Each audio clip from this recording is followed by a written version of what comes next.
Hi everybody! So today for book time we will be reading this book called The Word Collector by Peter H. Reynolds. And the reason why I chose this book is because this book has a lot of different words. Some words you might have heard and some words you might have not heard yet. But I just thought it's always good to learn new and different words.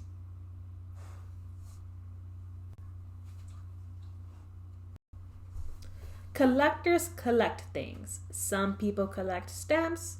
Some people collect coins. Others collect rocks. Some collect art. Some collect bugs. Some people collect comic books. Others collect baseball cards. And Jerome, what did he collect?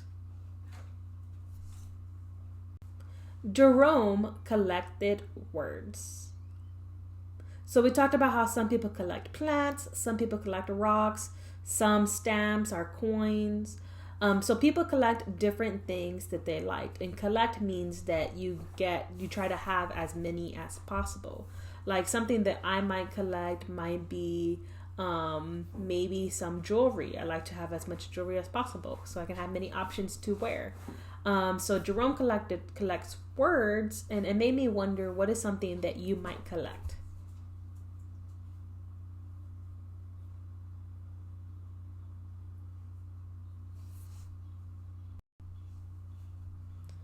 He collected words he heard. My trip to Peru was perfectly pleasant. Certain words caught his attention.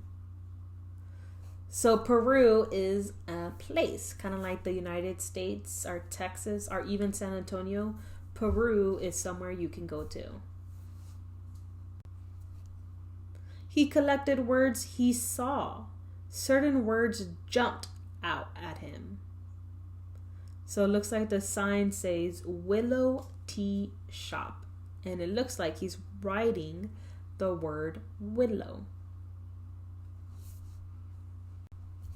He collected words he read. Certain words popped off the page. It looks like he's reading a book called Wizard of Oz. And the word that he's writing down is emerald. And emerald is a green color. Just like the green on his book, it's a type of green color. Short and sweet words: spark, bloom, drift, dream. 2-syllable treats: treasure, candid, motif, whisper, glimmer, hover. So looking at these, there's some words that I want to point it out. So one of the words is motif, which it means it's a decorative design. And candid means truthful, so to be telling the truth, being candid. And hover means that there's something in the air in one place, so hover. So it's like hover, my hand's hovering over the table. And so candid and hoover and treasure and motif, whisper, glimmer are all 2-syllable words. So it means that they have one part that you can clap and you can clap a second part. So treasure, motif, whisper, glimmer, candid, hoover. So you can always clap things out on how you say them to see how many syllables there are in a person's name or in a word.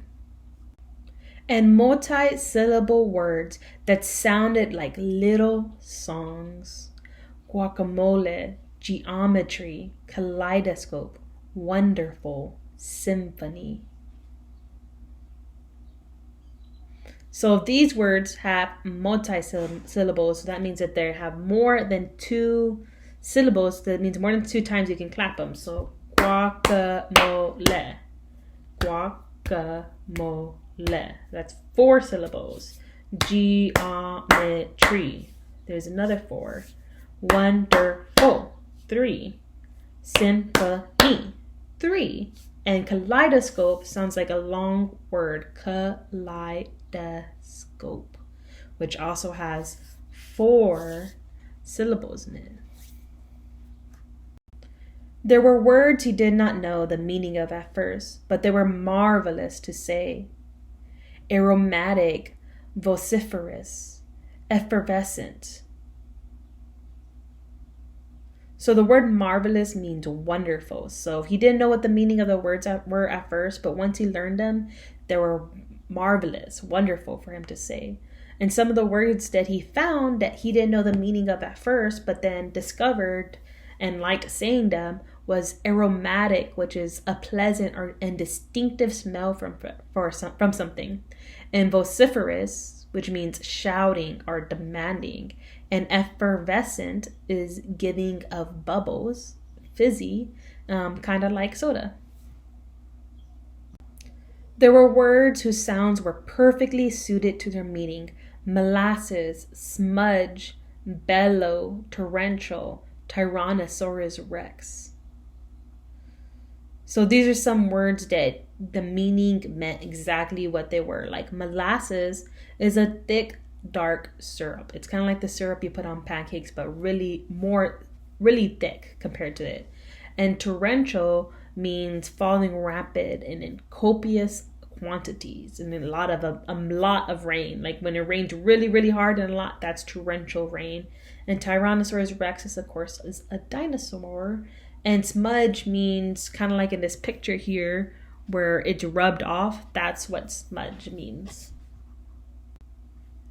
Jerome filled his scrapbooks with more and more of his favorite words. So looking at this picture, it looks like he has a lot of words because there's a bunch of books around him, and I see some glue and tape for him to stick it into the books, the scrapbooks.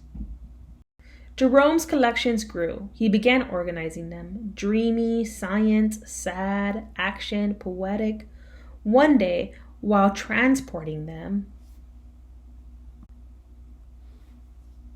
Jerome slipped and his words went flying. Oh no, how do you think Jerome feels? Look at his face. How do you think he feels after he tripped and all his words went flying?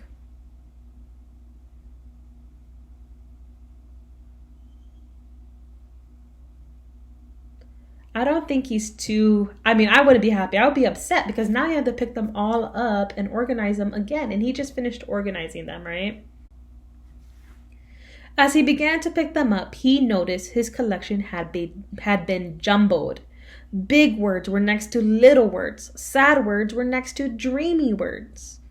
Uh-oh. How do you think he's going to solve this problem? He tripped and fell, and now all of his words are jumbled up, are mixed up. How do you think he feels now?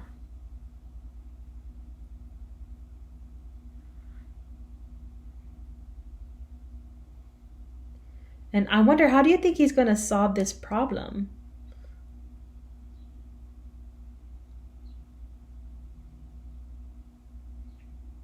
Let's find out what he does. Jerome began stringing words together. Words he had not imagined being side by side. Whisper, symphony, electric, peace, savor, dreams, cascading, stars. So now he's starting to put words together that he never thought about putting together. He used his poems to make songs. They moved, they delighted. Some of his simplest words were his most powerful. I understand. I wonder, how do you think him telling somebody I understand is powerful? How does that make it powerful?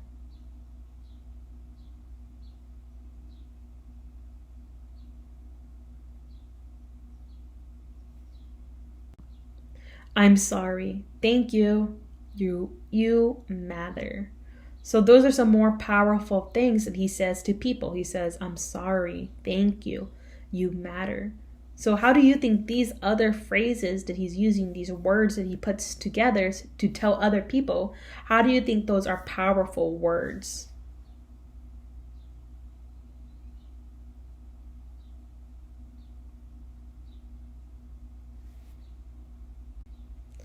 Jerome eagerly collected more and more of his favorite words.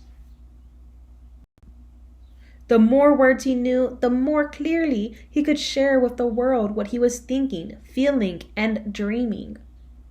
One breezy afternoon, Jerome climbed the highest hill, pulling a wagon packed with his word collection. I wonder, what do you think is going to happen next? Because now he's pulling his wagon up the highest hill, and he has his word collection to him, and it's really breezy. So I wonder, what do you think he's going to do with his word collection?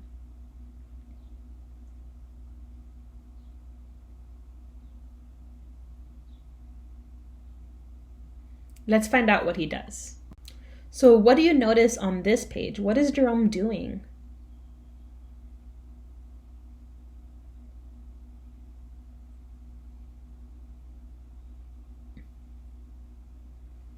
So Jerome said that he loved his word collection. They were his prized possession. So I'm wondering, what do you think made him go do this? Because it looks like he's throwing the words from his word collection out into the air. So I'm wondering, what do you think made him decide to do that with his word collection?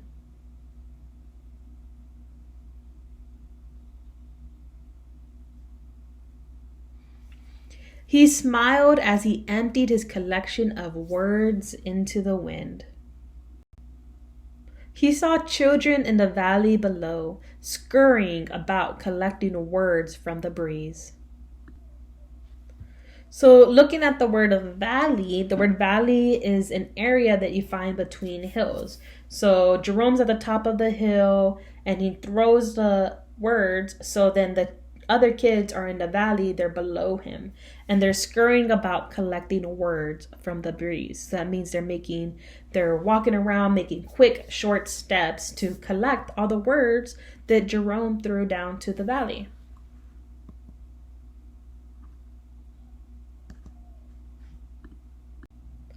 Jerome had no words to describe how happy that made him. So how do you think that made him sing? He said it made him happy, but he doesn't have words to describe it. So how would you describe how he felt seeing all the kids collecting all the different words that he had collected?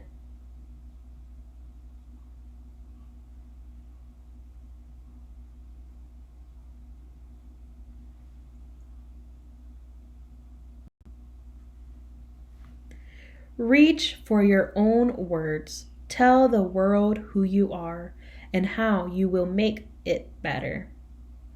Peter Hamilton Reynolds.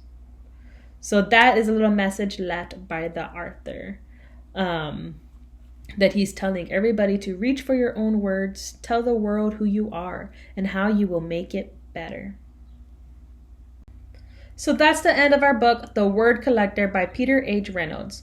And I really enjoyed this book. I really thought it was cool how Jerome collected words, and he put them, all different types of words he collected, and he put them in a scrapbook. But then one day he discovers how powerful words can be, how they can make someone feel better and give people different emotions with just the words that you use. So he decided to go up the hill and share all of the words that he had collected so the other kids could know how powerful words could be. So while I was reading this, I was wondering, what were some of the words that you found interesting that Jerome collected? And if I was also wondering, if you had a word collection, where would be some places that you would look for some words? Jerome looked at signs.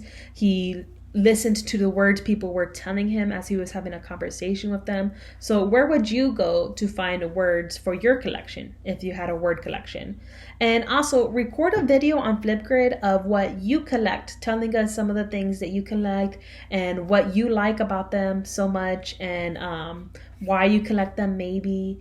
Miss Moda likes to collect jewelry just because I like wearing different things, and it makes me happy, right? So share with us on Flipgrid what you collect and tell us about your collection.